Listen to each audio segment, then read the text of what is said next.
Hello everyone, welcome to Cashcroft TV. My name is Kalen Ashcroft. Thank you very much for watching this episode of Ages of Empires, where we will be going through all the major world empires throughout history. In this episode, we will be covering the Gupta Empire of ancient India, or the Indian subcontinent, and as well the northern and southern dynasties of ancient China. Now, the northern and southern dynasties, there's quite a few empires that we will be covering. It's sort of an intermediary period, as we've covered in a few other periods throughout the Chinese history. As well, we've also had intermediary periods in our history of Egypt. For example, in the case of China, we've also covered the Warring States, or the 16 Kingdoms period. So this is another one of those periods where there was much fragmentation. However, as we'll see, I think it's important to cover these intermediary periods. Otherwise, if we just cover the empires, there'd be big gaps in our knowledge.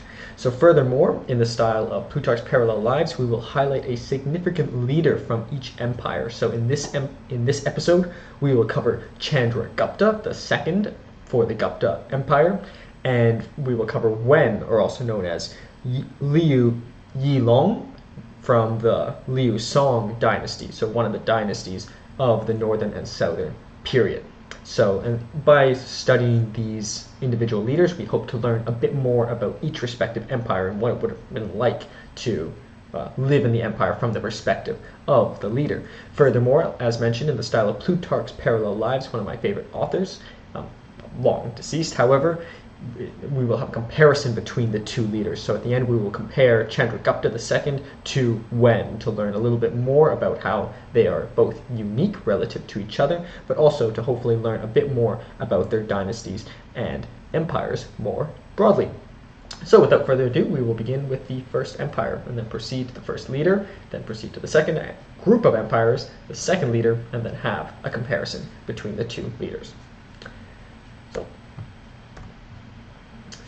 So the Gupta Empire was one of the most influential empires in ancient India, and it had a significant impact on the political, cultural, and economic landscape of the Indian subcontinent. The history of the Gupta Empire can be divided into several key phases, including the rise to power, peak, and eventual decline. So that's how we'll seek to tell the story of the Gupta Empire in terms of its rise and its fall. So hopefully we can take some lessons to today and see why empires or states might rise and also why they might fail.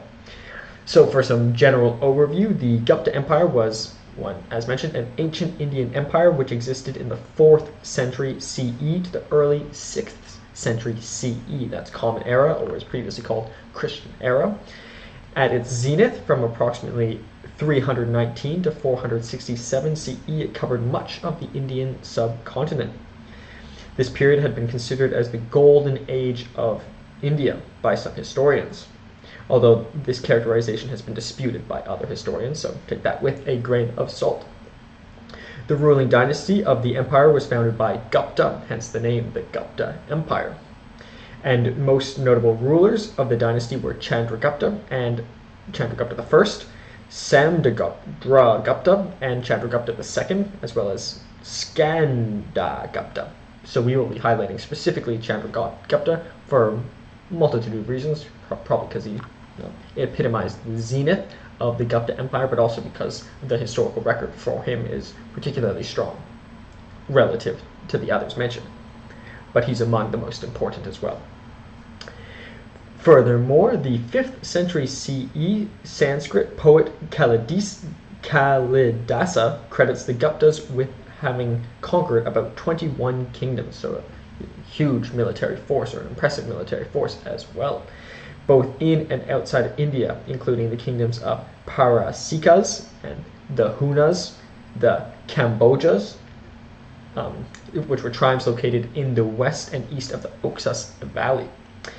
Furthermore, the Kinnaras, Kiratas, and others, so up to 21 kingdoms they conquered, and maybe even more, perhaps.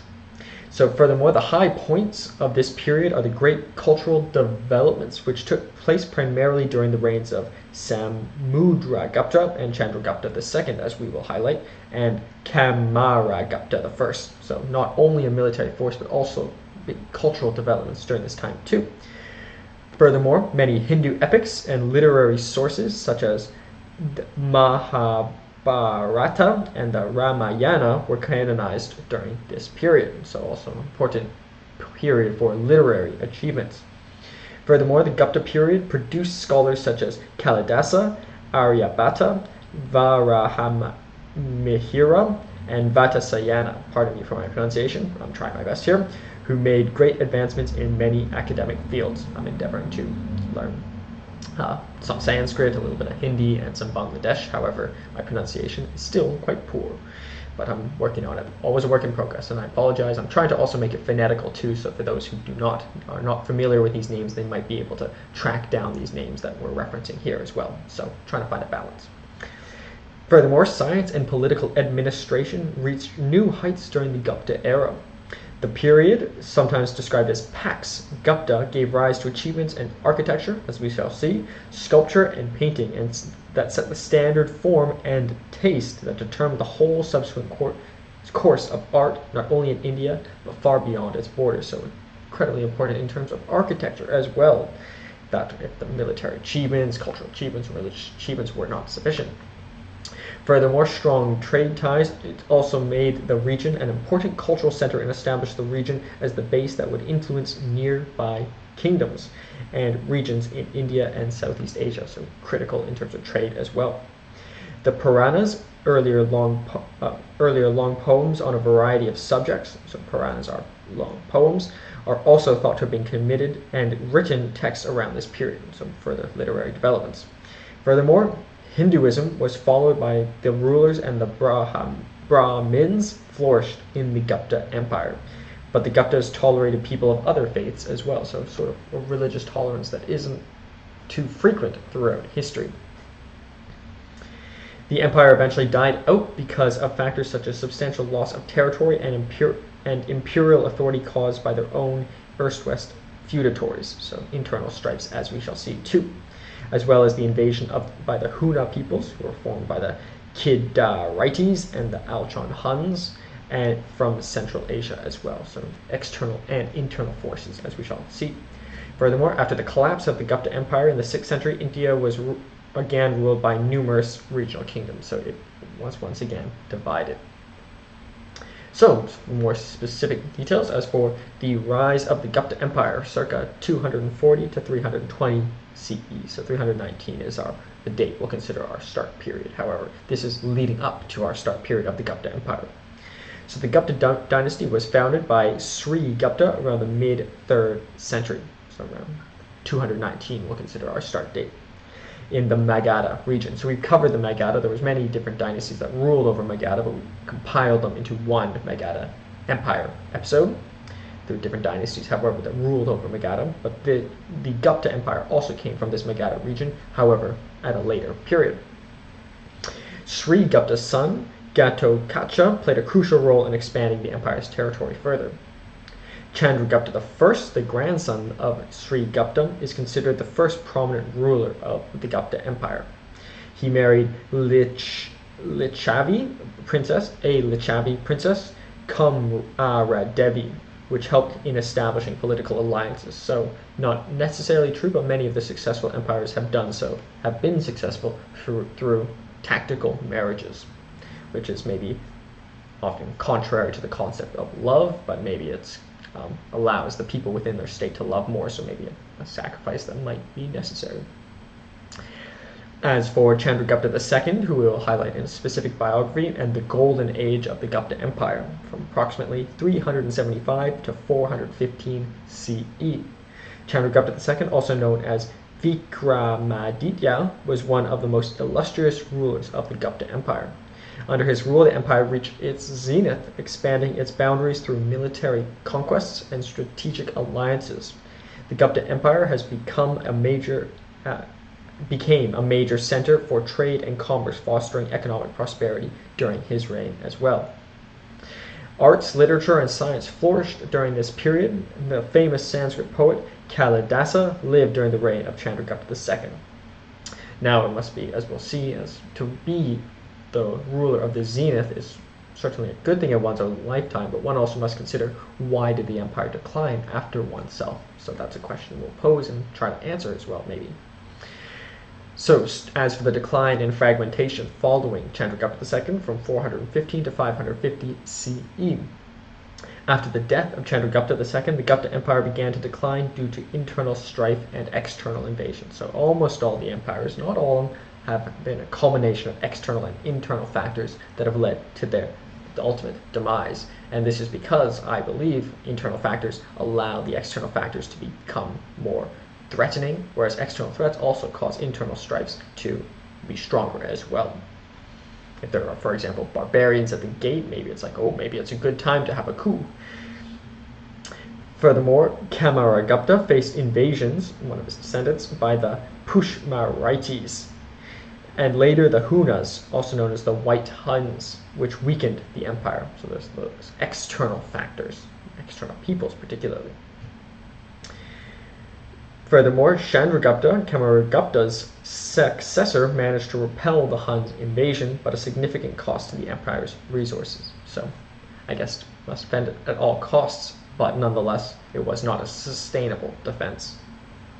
The Gupta Empire gradually fragmented into smaller kingdoms, with local rulers asserting their independence. As for the end of the Gupta Empire, from circa 550 CE to 600 CE, sort of the aftermath, we'll consider 550 CE the end date, the Gupta Empire continued to weaken, and by the 6th century it had disintegrated into smaller states. Furthermore, the last known Gupta ruler, Vishnugupta, faced challenges from the Hunas and other regional powers. The final blow to the Gupta Empire is often attributed to the invasion of the Hunas, who sacked and looted the imperial capital of Pataliputra around 550 CE. With the fall of Pataliputra, the Gupta Empire came to an end, marking the conclusion of its golden age. The Gupta Empire's legacy endured through its contributions to Indian culture. You can still see its remnants today, particularly in the fields of art, literature, and science. And I would also add architecture as well. But architecture could be considered a subset of art, so maybe that's a digression. Furthermore, the decline of the Gupta Empire marked a period of regionalization and the emergence of various smaller kingdoms in different parts of India. So India now actually has, as of even this year, that's 2023, if you're watching this in this year, is the year that India actually surpassed China in terms of population, allegedly. So, but it must be noted that India has maybe a more diverse set of communities. There are many more languages spoken than there are in China. In China, there are predominantly Mandarin and Cantonese, maybe a few others, but in India, there are many, many more dialects. So it's sort of more fragmented even till this day. But that differed significantly from the Gupta Empire, which, as we shall see, as now we will move to the biography of Chandragupta II. So not only is Gupta Empire considered the golden age of Indian history, but Chandragupta also, also ruled over the zenith of the golden age, so pretty much maybe the pinnacle of all Indian history, which is quite a significant time. It would be fascinating to go back and see what it was like. If one has a time machine, please let me know. I'd like to give it a try as long as I can come back, and with all my limbs intact and perhaps my brain, but I assume that would be hopefully true. So, as for a biography of Chandragupta II, who lived from approximately 375 to 415 CE, also known by the title Vikramaditya, as well as Chandragupta Vikramaditya, and he was the third ruler of the Gupta Empire. Could also consider him even later. It depends on who we consider the first. For example, earlier was mentioned Chandragupta I was considered the first. I would prefer to consider Gupta the first, hence the name Gupta, but Chandragupta includes the name Gupta, but some consider Chandragupta II only the third ruler, but we could say he was the fourth or fifth or even more, depending on where we want to start their lineage. Chandragupta continued the expansionist policies of his father, Samudragupta, mainly through military conquest.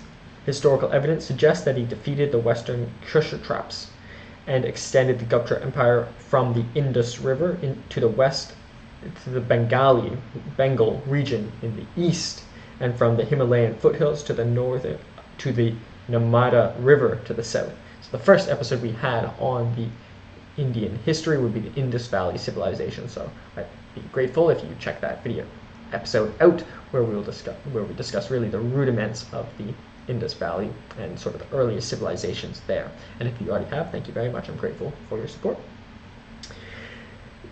This is Chandragupta II. Daughter Prabhavati Gupta was a queen of the southern Vakata kingdom, and he may have influenced the Vakata territory during her regency. So once again, a tactful marriage where he married his daughter to sort of the Vakatakas, as we shall see on the map to come.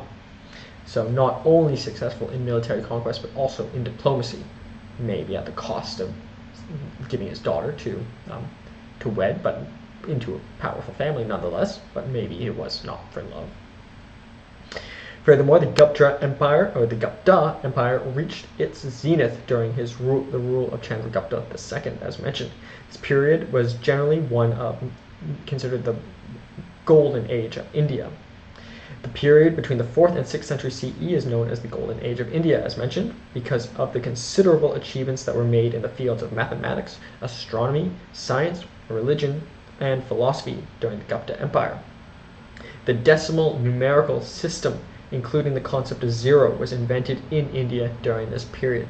So maybe if the Gupta Empire ever existed, we would never have the numeral system that we have today, or furthermore, even the number or lack of number, zero, the concept of zero, perhaps we can call it. And it was invented in India during this time. The gross domestic product of ancient India was estimated to be 32% or 28% of the global GDP. So almost a third of the global GDP, between a quarter and a third of the global GDP. Absolutely massive. In 1 AD and 1000 AD respectively. The peace and prosperity created under the leadership of the Guptas enabled the pursuit of scientific and artistic endeavors in India. Furthermore, the Chinese pilgrim Faxian, who visited India during his reign, suggests that he ruled over a peaceful and prosperous kingdom. So despite his military conquests, internally it seemed to be quite peaceful, according to an external observer.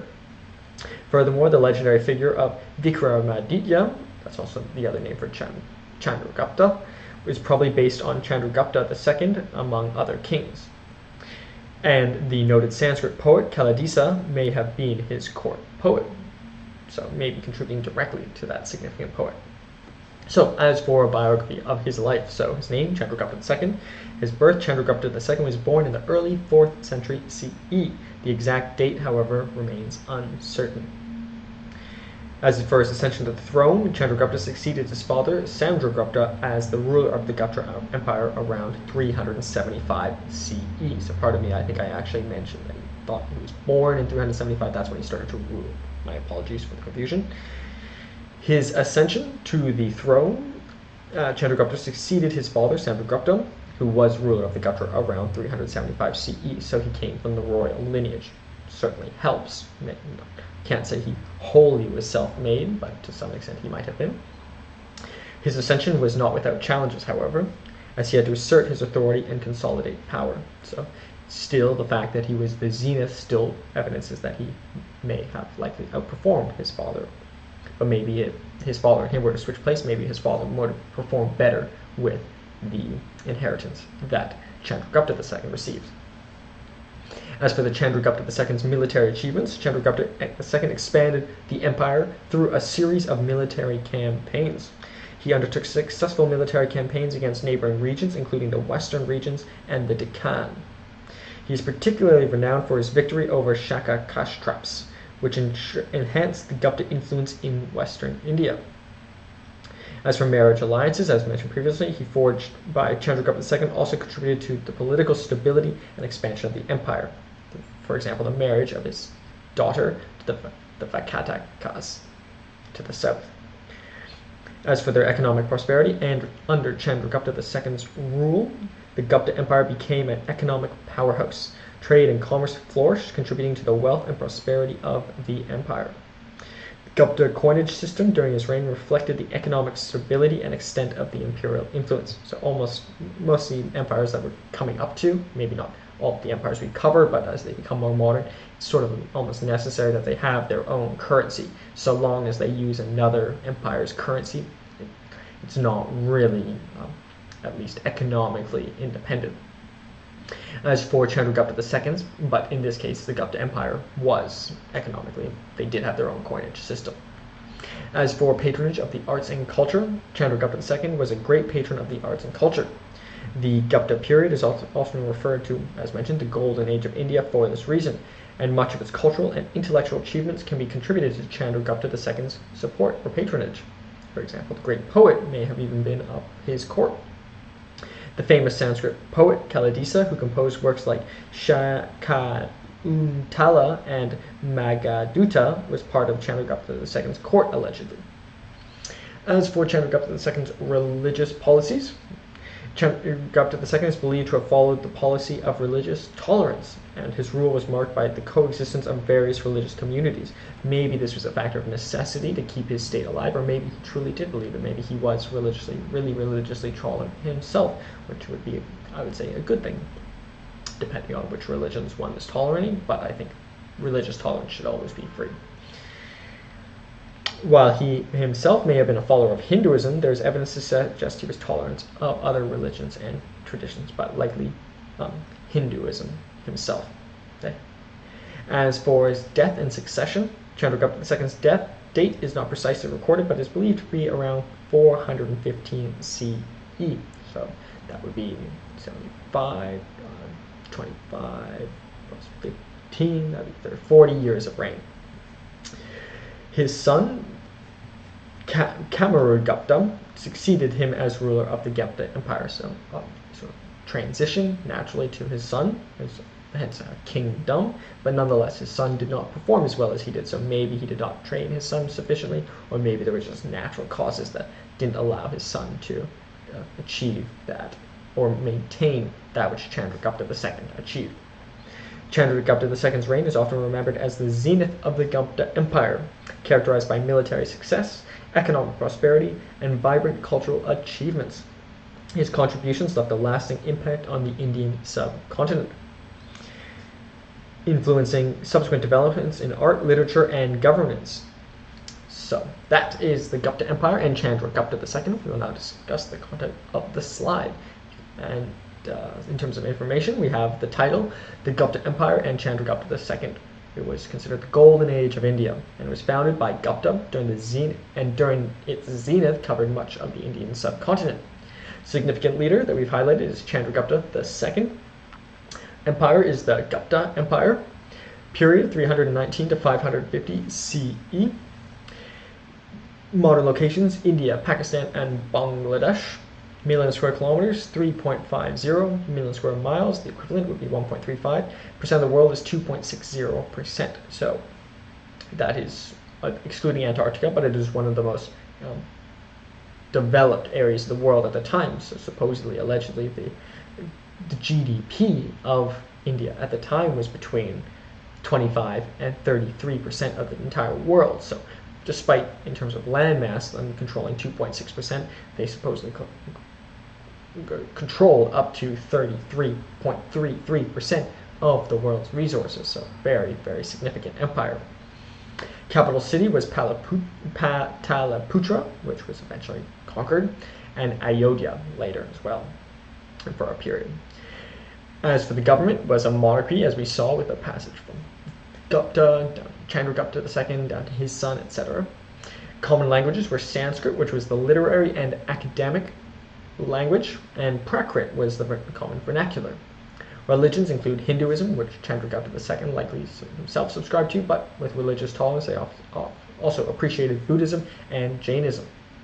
Population was likely in the several tens of millions, so not as large as, certainly not as large as India today, which is well over 1 billion, but several tens of millions is quite significant for the time and compared to other empires that we've covered. I might estimate myself, although I don't have any proof of this, I would guess that maybe it even got up to 100 million, but that is speculation.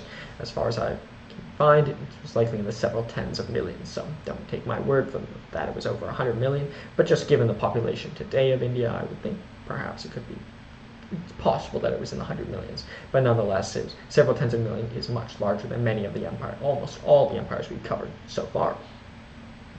As for images, in the top left, we have a coin featuring Chandragupta II on a horse.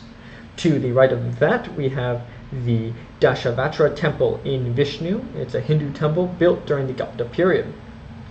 The current structure of to the right of that is the current structure of the Mahabodhi temple, and it dates to the Gupta era in the 5th century CE as well. So beautiful that it's that old, over 1,500 years old, and it looks beautiful, absolutely beautiful, and so intricate and so detailed.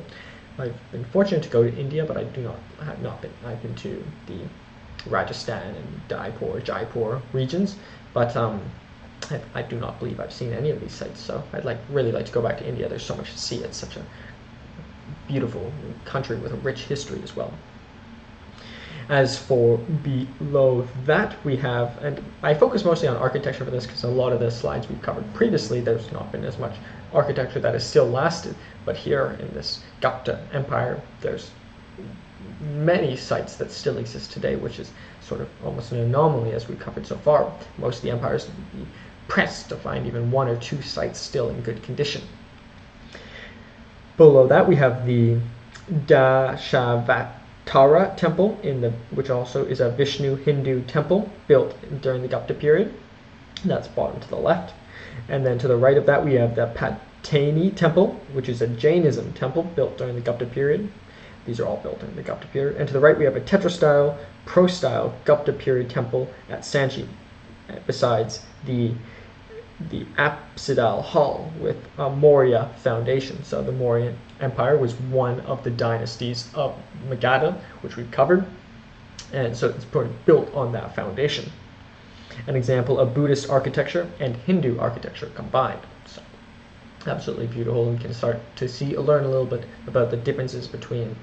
It seems like the architecture is associated specifically with their religion. I guess maybe the most important sites were religious, hence, but we can see that there's differences between a Hindu site, a Buddhist site, and a Jainism site through these temples. And in the top right, we have the long-awaited map. So we can see the Gupta Empire controlled most of the Indian subcontinent, except there's this Vakatakas, but as we noted, Chandragupta II married his daughter to the leaders of the Vakatakas. So even though they did not rule this southern tip of India, they had a lot of influence in that region. Other notable things, we have the Sasanian Empire here, and we have, that's maybe the main one we'll be covering, but we have Zhongjung, that's Zhang, Zhung, I believe I pronounced that right. I'm still practicing as best I could, and yeah, I guess, and the Vatakas are the main ones, but as we can see, they conquered such large regions of the Indian subcontinent that even all the way up to the Himalayas was entirely theirs. So that is the Gupta Empire and Chandragupta II, and we will discuss the leader a bit more in the comparison at the end. So as for the northern and southern dynasties period of ancient China, and Liu Yilong, also known as Wen of Liu Song. So the northern and southern dynasties period was a period known as the northern and southern dynasties period in Chinese history, spans from approximately 386 to 589 CE. Some say tighten it to 420 to 589 CE as well. We dated it back a little bit earlier. It was characterized by a division of China into multiple independent states, with the north being ruled by various non-Han Chinese ethnic groups and the south by successive Chinese dynasties. And therefore we should define the history of the rise and fall of all these empires. It would have been almost impossible to cover, so I usually wait to discuss the slide here, but I ask that you might refer to it if you're able to see the image here. We have the list of the northern dynasties starting with the Northern Wei, and the southern dynasties starting with the Liu Song. As noted, many of the northern dynasties had sort of Xiangbei or Xiongnu, that's Xianbei and Xiong and Yu, sort of nomadic peoples who are non-ethnically Han. So some of these northern were not ethnically Han, but they still interacted, and there was a lot of bluntly sort of mixed breeding as well between the Hans and the non-Hans.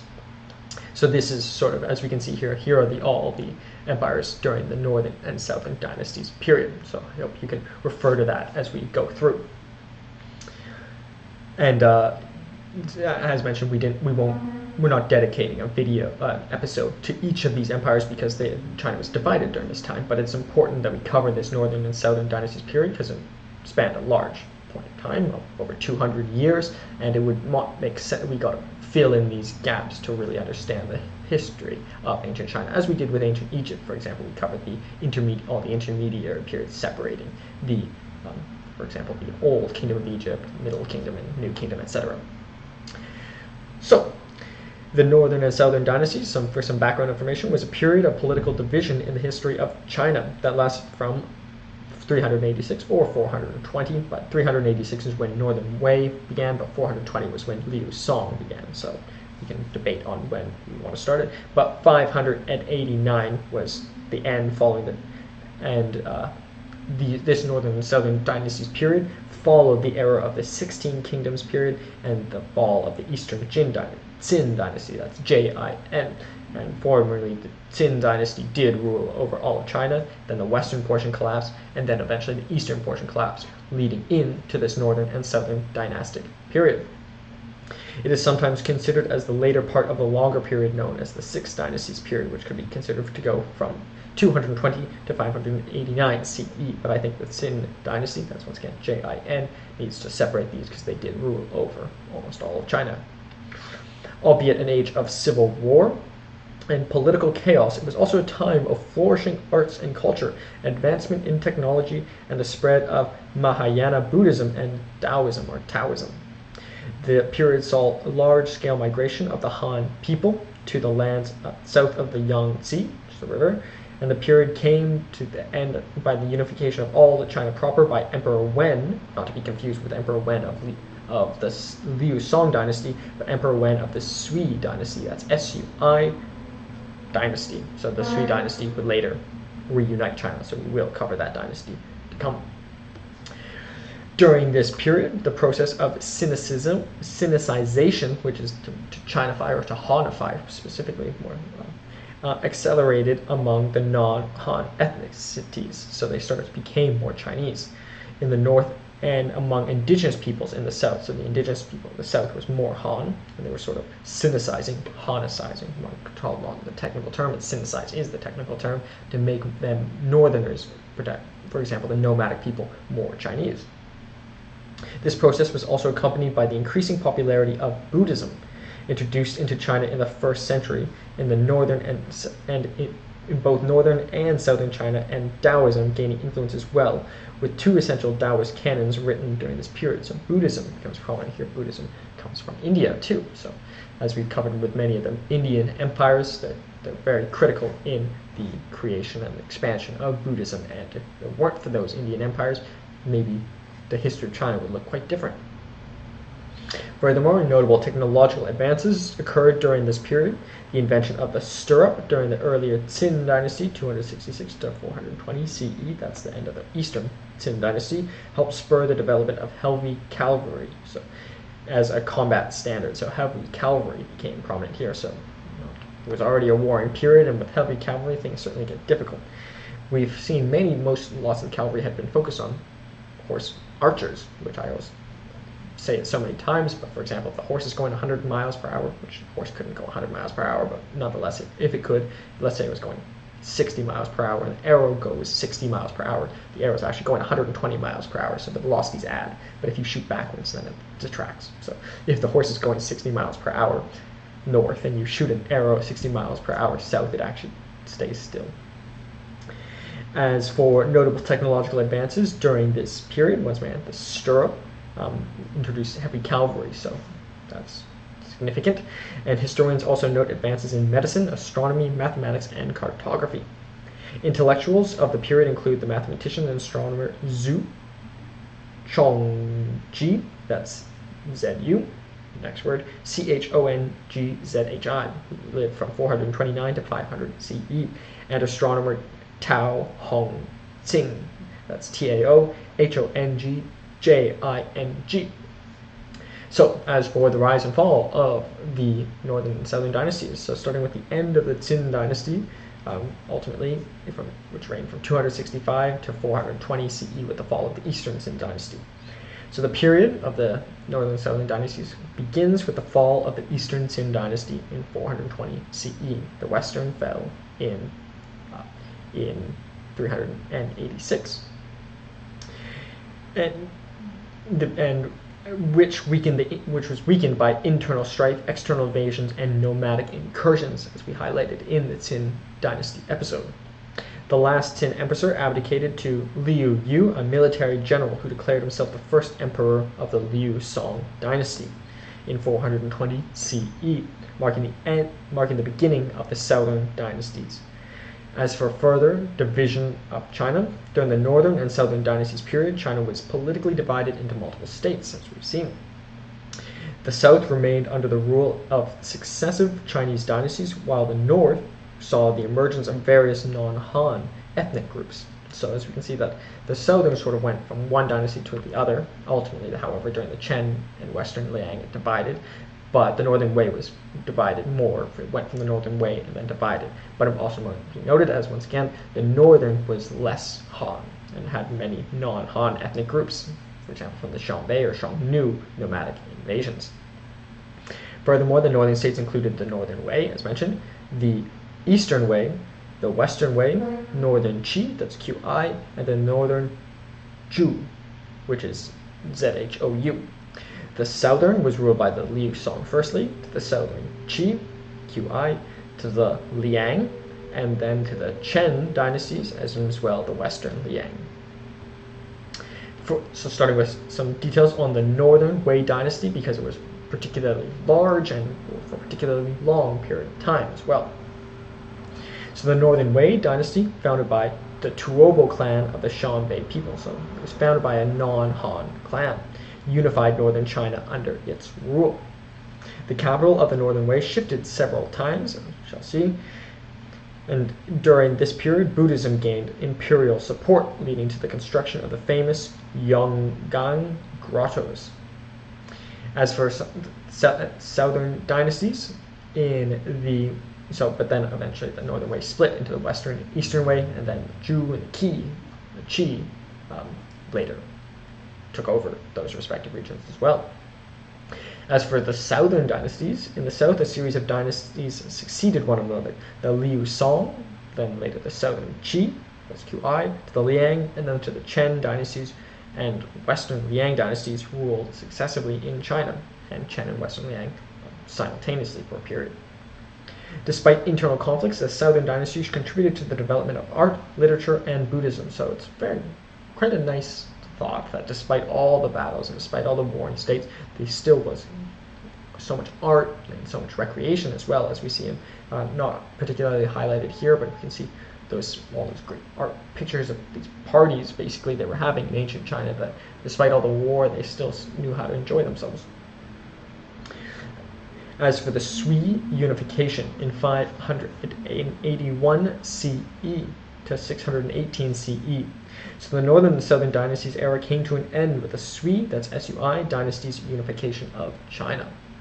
So the first full unification since the Qin dynasty.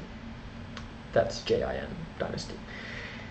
Yang Xian, that's Yang Jian, who established the Sui dynasty, reunified the north and south around 589 CE officially, after defeating the Chen dynasty, marking the end of the division. So the Chen dynasty was the last of the northern and southern dynasties to go, and it was from the southern portion.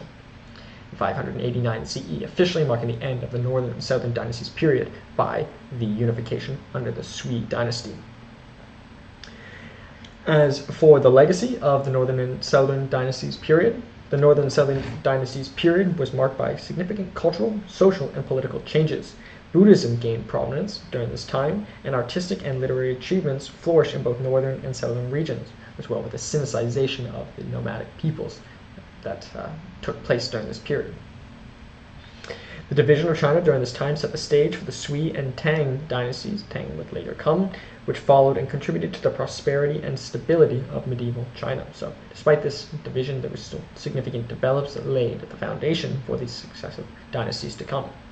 The northern and southern dynasties reflect a period of complex era of political fragmentation, cultural flourishing, and eventual reunification that played a crucial role in the shaping of China's history and development. So we cannot neglect this very important period with so many different moving parts, but I hope we can now see a picture of what sort of it looked like, these moving parts. Total 1, 2, 3, 4, 5, 6, 7, 8, 9, 10 dynasties, so ruling over this northern and southern dynasties period that lasted over 200 years. So as for a specific leader during this time, we will highlight Emperor Wu, also known as Liu Yu or Song Wendi or Liu Yilong, who was one of the important rulers of the Liu Song dynasty, so of one of the southern dynasties, the first of the southern dynasties, to get an idea as to what it was like during this particular dynasty, during this particular time. So the Liu Song dynasty, from 420 with the fall of the Eastern Qin dynasty to 479 CE with the defeat by the southern Qi, was part of the southern dynasties during the period of division in China, once again noted as the northern and southern dynasties period. The rulers of the Liu Song dynasty faced challenges from rival states in the south and external threats from the north. While there were several rulers during the Liu Song dynasty, one of the prominent figures was Emperor Wen, or Emperor Wu, or Liu Yu. So many different names. We'll try to. I chose to focus most on Liu Yilong as the name, but we'll sort of use them interchangeably. I'll note if we're speaking of someone else. So my apologies if there's so many names that could be attributed to him.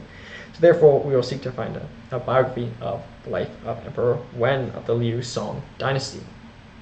So Emperor Wen of the Liu Song, or Liu Song Wendi, was from 407 to 16th of March 453. His personal name was Liu Yilong, so that's the name we'll often use, and his child name was She'er, which is C-H-E apostrophe E-R in Latin characters, and he was the emperor of the Liu Song dynasty of China. He was the third son of the dynastic founder, Emperor Wu, Liu Yu, so he was the third son of the founding emperor of the Liu Song dynasty. After his father's death in 422, Liu Yilong's eldest brother, Liu Yufu, took the throne as Emperor Shao, S-H-A-O. So his older brother took the throne before he did, so maybe somewhat humbling. In 424, a group of officials believing Emperor Shao to be unfit for emperor, however, deposed of the Emperor Shao and placed Liu Yilong on the throne as Emperor Wen. So he came to rule over the dynasty. In his 29 years of rule, Emperor Wen largely continued the grand plan of his father and some of the land policies of the Qin dynasty. So they still continued some of the legacy of the Eastern Qin dynasty, particularly because that was the region they were ruling over and defeated. The period called the Yuanjia administration is seen as a period of prosperity and strength because of the honest officials and honest and capable officials serving in his administration. So generally well regarded. However, Emperor Wen also was faulted for making repeated failed attempts to attack the rival Northern Wei. So he was unsuccessful by continuously trying to attack the Northern Wei, and maybe too extensively, but maybe it was because they were threatened, and maybe it's better to attack first than to be attacked. And using, however, wrong strategies in doing so, weakening his state towards the end of his rule. In 453, angry with the crown prince, Liu Shao was using witchcraft to curse him. So the crown prince was using witchcraft supposedly to curse him, and he planned to depose Liu Shao. When this plan was leaked, however, Liu Shao staged a coup and assassinated him, replacing him on the throne, although less than a year later, Liu Shao's younger brother, Liu Yun, J-U-N, defeated him and took the throne as Emperor Xiaowu, X-I-A-O-W-U. So very tumultuous period. Basically, the crown prince tried to curse him. He found out about it. The crown prince caused a coup, ultimately killed him. But then a year later, the crown prince who became emperor was also killed. So it sounds a little bit like the Roman Empire here. So as for his specific biography, Emperor Wen, also known as Liu Yu. Liu Yu was born in 363 CE during the Eastern Qin dynasty, and he ascended the throne in 420 CE. As for his ascension to the throne, Liu Yu came from a noble background, and his family played a significant role in the downfall of the Eastern Qin dynasty. So the descendant of the royal family that defeated the Eastern Qin dynasty, it's Jin dynasty. In 420, Liu Yu deposed of the last emperor of the Qin dynasty and established the Liu Song dynasty. He proclaimed himself Emperor Wen. That is one of his ancestors. As for his military achievements, Emperor Wen was a skilled military commander and strategist. He played a crucial role in the power struggles that followed the fall of the Eastern Qin dynasty. He successfully defeated various rival warlords and consolidated the power in the south, contributing to the establishment of the Liu Song dynasty, so really growing it. He successfully defeated various rival warlords and consolidated power in the south, contributing to the establishment and development of the Liu Song dynasty. As for his political reforms, Emperor Wen implemented Liu Yilong, several administrative reforms to stabilize and strengthen the newly established Liu Song dynasty. He focused on land distribution, so somewhat of a socialist policy, but even as we can say, it's the Communist Party of China that rules the CPC China, that they have always had sort of these sort of policies of redistribution and wealth equality. As for and he implemented significant land redistribution policies, and he implemented several administrative reforms to stabilize and strengthen the newly established dynasty. Furthermore, he also focused on taxation, but taxation also necessarily means some form of private enterprise and governance to ensure the well-being of the people and stability of the state. He's also very famous for his cultural patronage. He was a patron of the arts and literature. During his reign, cultural activities flourished in the southern regions of China. So not just a sort of administrator and also a military man, he also was a patron. Despite the challenges of the time, Emperor Wen supported the preservation and continuation of the traditional Chinese culture as well. So, as we saw the Sinicization in the Northern Wei, there was also appreciation for Chinese culture in the south as well, despite them fighting against each other so frequently, and even within their own states. As for relations with Buddhism, Emperor Wen supported Buddhism and contributed to the construction of the Buddhist temples and monasteries, so bringing in this sort of Indian influence and accepting it as his own. This period saw the flourishing of Buddhist art and culture in southern China and the patronage of the Liu Song rulers. As for his death and succession, Emperor Wen passed away in 422 CE, and his son, Emperor Shao, succeeded him, perhaps from the curse and after the coup as well. Furthermore, the Liu Song dynasty continued to face internal conflicts and external threats from other southern dynasties. While Emperor Wen's reign was marked by significant achievements, and the subsequent rulers faced challenges that weakened the Liu Song dynasty. The period of the southern dynasties continued with a succession of rulers and states, eventually leading to the unification of the Sui dynasty in 589. But before that, the southern Qi were to take over the southern dynasties, then the Liang, the Chen, and the western Liang also. So that is the life of Liu Yilong and the history of the northern and southern dynasties, and we will discuss the content of the slide. So title, Northern and Southern Dynasties and Liu Yilong. It was a period of political division in the history of China. It was followed a tumultuous area of the 16 Kingdoms period and as well the Eastern Qin dynasty until the reunification by the Sui dynasty in 589 CE. Significant leader was Liu Yilong, also known as Emperor Wen. Empire's northern and southern dynasties. The period was 386, which was the fall of the Eastern or the Western Qin dynasty, but the Eastern Qin dynasty fell in 420 CE, and then the reunification of China under the Sui dynasty, that's Sui, in 589 CE marked the end of this northern and southern dynasties period.